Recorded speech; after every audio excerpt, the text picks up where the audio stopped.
Hey, this is Mark from Circle of the Dark Mother. Today we're going to talk about Baphomet. If you like our content, please like and subscribe. So when you talk about Baphomet, you have to start with the Knights Templar.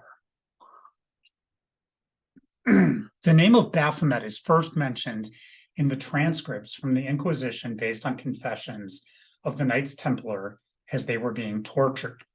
The Knights Templar were also known as poor fellow soldiers of Christ and of the Temple of Solomon and Order of Solomon's Temple. They were a Catholic military order founded in 1119 and whose headquarters were at the Temple Mount in Jerusalem. They were very wealthy and aided pilgrims who were traveling in the Holy Land. There were charges made against the order by an ex-Templar, and King Philip of France was deeply in debt to the Templars from his war with England.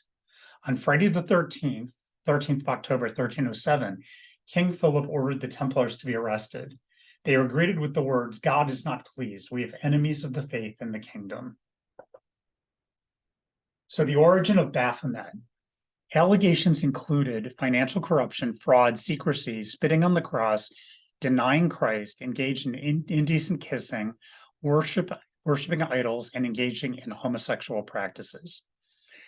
Many of these accusations were similar to the ones made against Jews, Gnostics, and Muslims. One claim that was admitted to under torture was the Knights worshipped a head that they called Baphomet, which they considered a deity. Some historians claim that there was a head used in Templar initiation ceremonies, either with three faces, a human skull, or another idol. However, worship of it as a deity is not confirmed. There are also claims by some authors that Baphomet was a cipher for the name Sophia, which is God's wisdom and female face of God in Gnosticism. Because the Templar leaders were burned at the stake and the order disbanded, there is very little evidence as to what actually was true. The rise of Baphomet. In an essay published in 1818, Joseph Freyer von Hammer-Purgstall states that Baphomet was an idol worshipped by the Knights Templar, the Gnostics, and the Ophites, another heretical sect. He claimed that the Baphomets were little images of stone, partly hermaphroditic, with two heads or two faces, a beard, sometimes accompanied by serpents, the sun and the moon, and other strange emblems. The occultist Elias Levi in the mid-1950s described Baphomet as the Sabbatic goat that was a winged humanoid goat with a pair of breasts and a torch in its head between the two horns. This depiction is what later becomes the modern imagery of Baphomet. In early forms of tarot, the devil card includes an image that looks very much like the imagery Levi gives for Baphomet. In the early 20th century, Aleister Crowley brought Baphomet into his tradition of Thelema. According to Crowley, Baphomet is the magical child produced as a result of sex magic. Baphomet represents the union of opposites personified by chaos and by Babylon. Theories of Baphomet.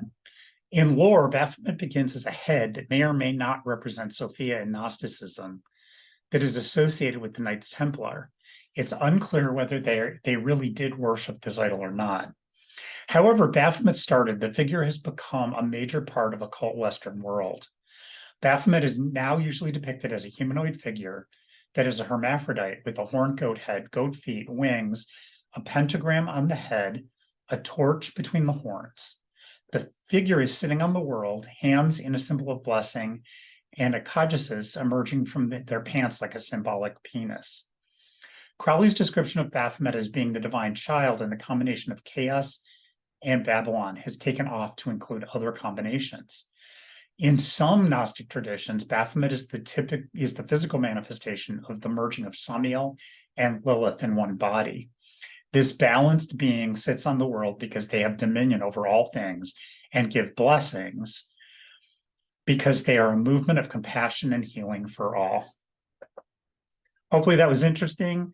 That's some basics about Baphomet and the origins, and hopefully gives some insight. Thank you. See you next time.